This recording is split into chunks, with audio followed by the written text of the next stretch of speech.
from Duncannon, Pennsylvania. Walking down the main street, which I think is Market Street or something, I don't know. Watch for the white blazes and then head back into the woods.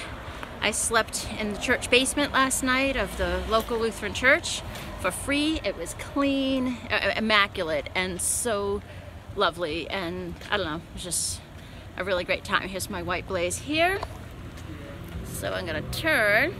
Now last night, two hikers and I, Alpine and Ace, went to the Doyle, which is right up there underneath that flag is the Doyle, which has such potential. Apparently it used to be something. I find it so strange the trail just goes right through this neighborhood. You know, I've walked through main streets in some towns. This is like a residential, you know, any town USA neighborhood. They must have throngs of hikers here earlier in the spring. Huh. Odd, but interesting. Duncannon, Pennsylvania. Well, I didn't think that the next bear I'd see would be right in front of somebody's house. Ah!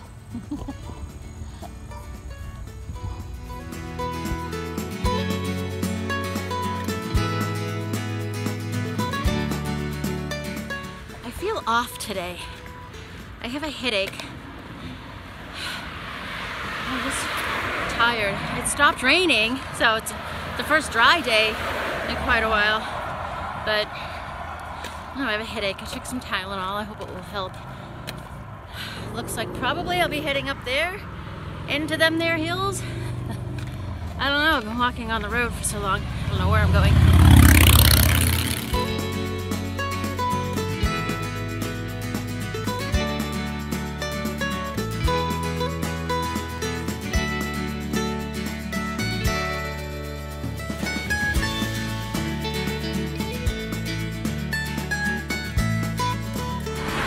It's noisy here, and I don't like it.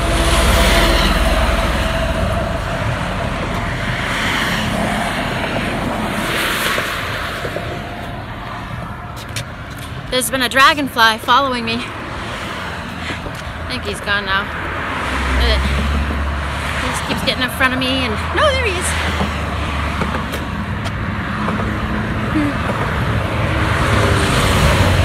I don't think he'll follow me long.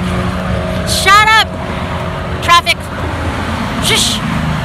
You're ruining my peace of mind. Sheesh. You know, the sound of the traffic, it feels like an assault on my senses.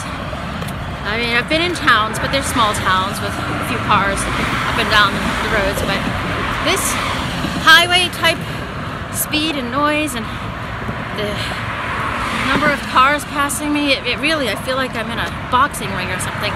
It's just so loud, and I wonder what will happen once I get home. I'm gonna want to become a hermit, move into the woods, and I don't like this at all, It hurts me. Thank goodness. Appalachian Trail. Oh, this is the umpteenth railroad tracks I've crossed in the last week or two. Well, that's okay. There's no train coming. Second job there. There's my blaze. Safe. Safe.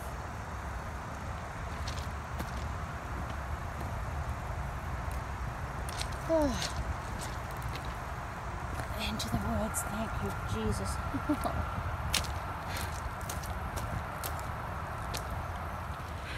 I actually think I need to take my pack off and sit on these stairs and get some water and chill for a few minutes. Just reading the sign, see if there's anything interesting. Whew. I think it might be a long afternoon. It's really hot. Wait. Quit complaining, Kim. Have some water and rest. 5 minutes, and then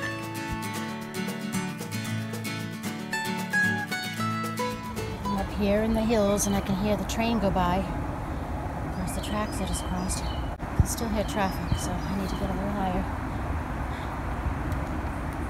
Not quite the balance yet I'm looking for. I can hear the birds and the smell of the city's fading. but I can still hear the traffic and the trains, so maybe another mile or so, and I'll be in solitude again. Oh, I'm in the mood to be alone, maybe at the shelter. Not for the night. I'd like one more person to show up when it's time to sleep. Just there's comfort in numbers, but it'd be nice if it's daylight when I get to the shelter, and or maybe I'll stealth camp and I can have my tent all to myself and read. If I put my headlamp on and I'm not in my tent, all the bugs come at it. That's no fun, but maybe I could read and journal a little bit, or I don't know, I kind of want to be by myself today. Ooh, I've been, oh, Diamond Blue. Today's the second full day or third that we're not hiking together. He's making a lot of stops in towns to see family and friends. And as it is on the trail, you know, you hike with somebody for a little while and then you part ways. You know, there's a balance that we need to find between being alone and being social. And it's funny because I remember at the beginning of this trip, I wanted people around, not so much while I was hiking, but around me all the time. And now I'm more apt to have, or want just one person at the shelter and be alone during the day. I don't know. It's different every day. I'm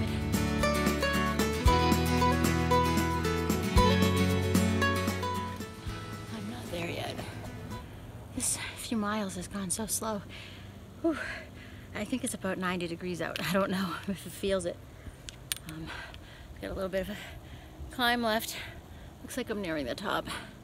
I hope. I need to get something to eat, some protein, maybe some more Tylenol. My head is still pounding, so probably cut the hike short today. I'll try to beat my headache, get a good night's rest, and see if the weather's going to be a little cooler tomorrow. That would be cool. I guess the heat bothers me more than I actually anticipated at the beginning of this hike. I definitely look forward to autumn. Cool breeze, nice colors, and less humidity. I think this is the slowest I've walked in all these hundreds of miles in several months. I don't think I've ever walked this slowly. I'm dragging. Whew, I think the heat bothers me more than I thought. I just said that. Oh, there's a little view. The guide says there's a view up here, 0.2 miles, so I just get to that. Maybe I can just sit and look at a pretty view and have a little tuna packet for some protein.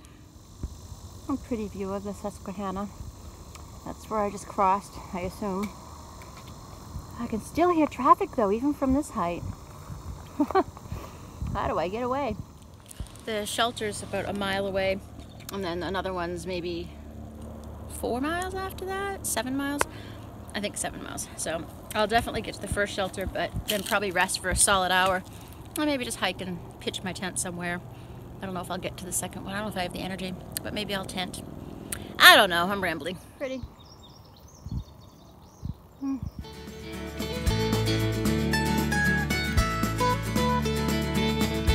That was fun. Behind me, I had some rock scrambles, the big ones that I like. But I can't record for you while I'm on the rocks because I need 2 hands. But that's what I like, that, so it kind of cheered me up. I'm still exhausted. Hopefully be at the shelter soon. But yeah, that was fun. A lot of good sized rocks around here. It looks like some more ahead.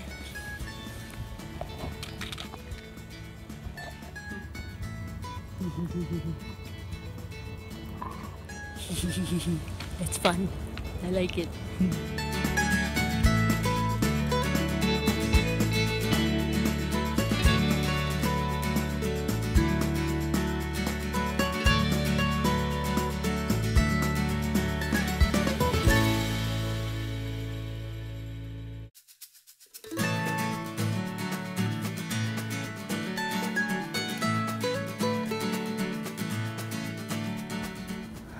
I love this. This is what's facing me right now, but I wish it wasn't today.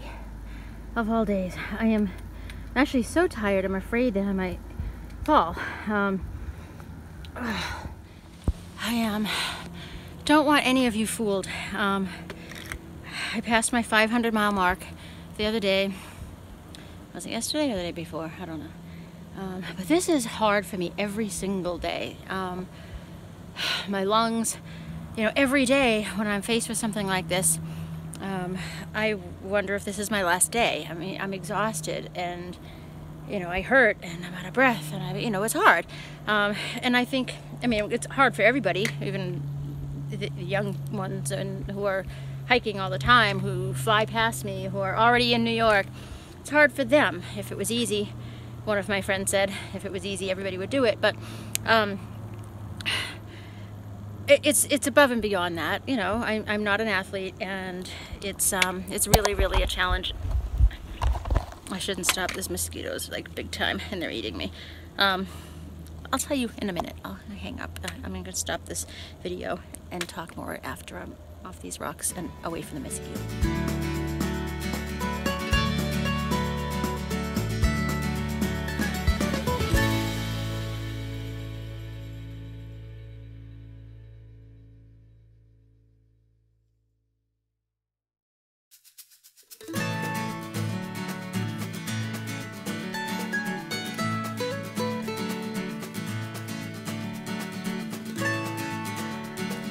Still early, but I am the only one here at this shelter. There was a guy here when I arrived, but he was just resting, and then he got water and he took off. And I'm about to cook my dinner. I'm just getting unpacked, and hopefully somebody else will come. But if not, it will be the first time I've been completely on my own, which probably is a good thing for me to experience. That's a fear I need to face. I don't even know if it's a fear, more of just a comfort level. It's funny because it could be another person that's like the meekest, most timid, you know, useless in an emergency type of person, but it's another person, and there's just that comfort in numbers. But maybe I'll be alone, maybe not, I don't know. Have something to eat and then contemplate. I originally was planning on stealth camping, passing this shelter, like maybe just stopping in to get water and rest for a half hour or so, and then going another, I don't know, 3 or 4 miles and tenting. And but the whole trip from the railroad crossing up here was just rocks. There was some switchbacks, but it was a pretty steep climb up, and I kept my eye open left and right for any possible tenting opportunities, and there really wasn't anything. I don't know what the terrain is like from here forward, if I would have a chance to find some flat areas to tent or not, and I didn't want to chance it because the next shelter is, I think it's 7 or 8 miles away, and it's already 4 o'clock. I got here at 3:45, so at my speed, I didn't want to push it to do that at that hour. So hopefully I'll just get up and out early in the morning, and I'd like to do, I'm not sure, I'll have to look at the guidebook and see what my destination is for tomorrow. Today's dinner selection is brought to you by Kristen Davenport. I need to decide actually which one I'm going to have. I'm going to choose the heaviest one. So my selections, this didn't come from Kristen, but this is one of those dehydrated meals. But I'd have to eat about half of it. I'd have to split it up because it says 2 servings, but the rice swells up, and although it's probably delicious, it's going to be too much for me to eat, and there's nobody here to share it with at this point. I've never bought one of these because they're really expensive. They're usually about $9, so I only get them if they're in a hiker box or something like that. So I'm kind of just feeling, how much does this weigh? All right, and then I've got Annie's mac and cheese. No, this is my ramen noodle and instant potatoes, and it's the roast beef ramen with instant potatoes. It could be like a roast beef dinner. So, you know, feeling the weight of that. Or these came from Kristen. So there's my Knorr side dish and some tuna that I can stick in there for protein. And I'm feeling that weight.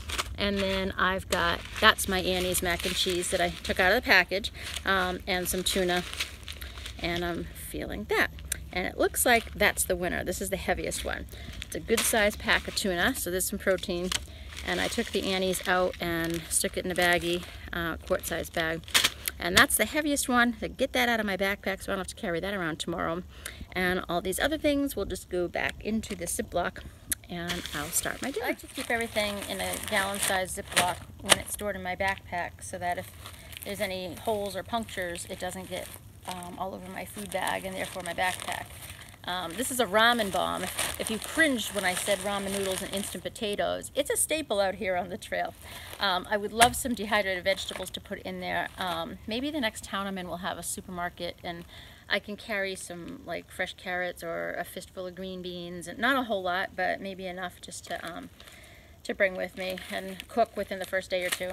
And then my other two, the nor and the tuna, will go in here and back into my backpack. Actually, so this is my food bag. It's a waterproof food bag, because I have to hang it in the tree later. Maybe if I can angle the camera right, I will have you watch me, because there's no bear box and no bear cables and no bear poles here. Although there's a sign that says to put food in the bear box, and I walked around and couldn't find a bear box. So maybe it's been removed, I don't know. But this is what I put my food in before, and then put it in my backpack. And that's why it's so heavy. That's good till tomorrow, although I have some cookies in here I'm going to have for dessert. What did I do with them? Oh, there they are.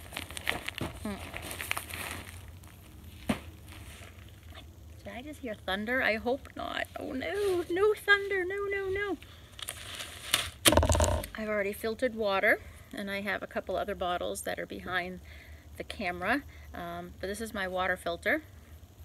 It's a filter, and I can drink out of it myself. So I fill it, I pour it into water bottles, and then I fill it again, and I can drink right out of it. So I'll be boiling water for my mac and cheese, but it's already in the filter, so it will be double safe, I suppose. So what I keep in here, this is my pot, and it has one of those extendable handles.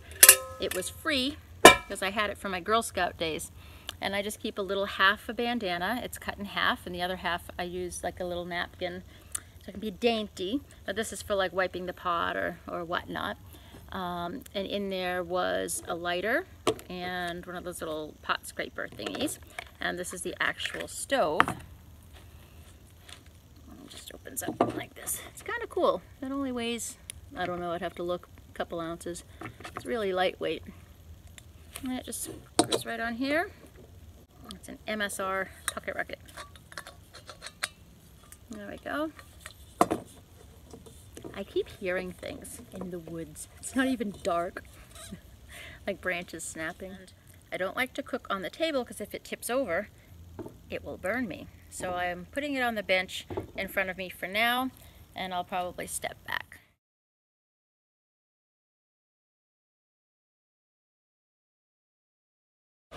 Don't want to be burned. A lot of people cook on the table and then sit there, and that just makes me nervous.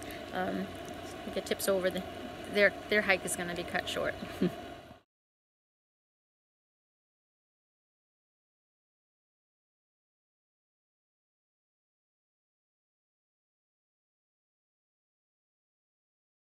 Now, the pasta's almost done. I'm just going to leave it in the hot water for another minute or so rather than waste the propane. Alright, water is mostly burned off as I only put enough in to cook the pasta. I don't like to have to drain much. It was just a little bit, so I went about 200 feet from camp and disposed of it there. I keep hearing things. So here's my cheese. Now, the downside of this is I don't have butter and milk. I usually carry some powdered milk, but this time I neglected to buy that because I have the Carnation Essentials, and it has a vanilla flavor, and so I'll use that in the morning. I actually put that in my tea and my coffee and cereal, oatmeal, whatever. But I wasn't thinking ahead to mac and cheese, and so I don't think vanilla flavored Carnation will taste very good in my mac and cheese. So I don't have that yummy milk and butter flavor. So if I can just get this cheese to start melting, I know it might sound gross to you guys, but when you're out here, you can't be too picky. So I've got the tuna. It's not one of the flavored ones, it's just plain tuna, and it's, just think of your mom's tuna casserole. Now if I had some Ritz crackers in an oven, I could cover this. I think that's what my mom used to do. Make the mac and cheese and tuna, and then crumble like Ritz crackers and bake it. Does that sound right? Isn't this fun? Don't you wish you were here eating this gourmet feast? I need candlelight and some wine. No waste. No waste. Hello. Or German. I'm gonna put the whole thing in. As once something's opened, I'm pretty much committed to eating it.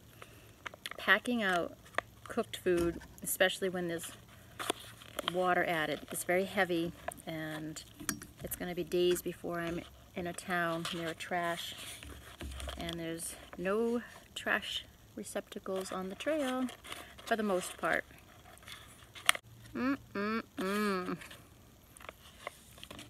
It's gonna be delicious. You just wait and see. It actually smells good. Let's show you.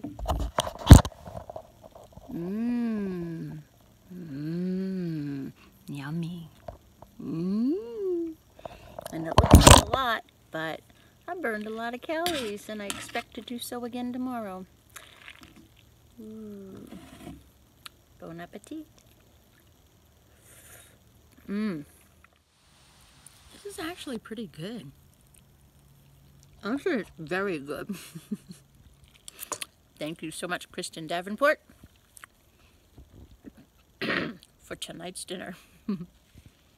It's 20 minutes past 6 and I'm still alone. Oh no.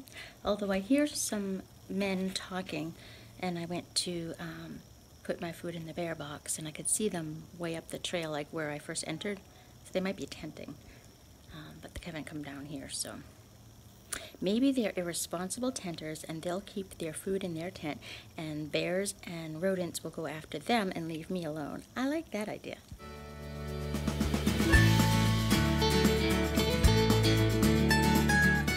Well, a nice family just swung by, mom and dad and 2 little kids.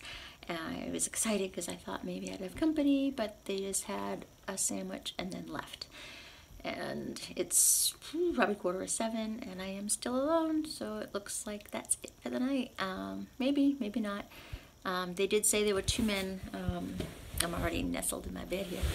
There were 2 men, I don't know if you can see me, tenting just at the end of I think I told you that I heard them. So they're tenting, so if I get attacked by a bear and I scream really loud, they'll hear me. Good night.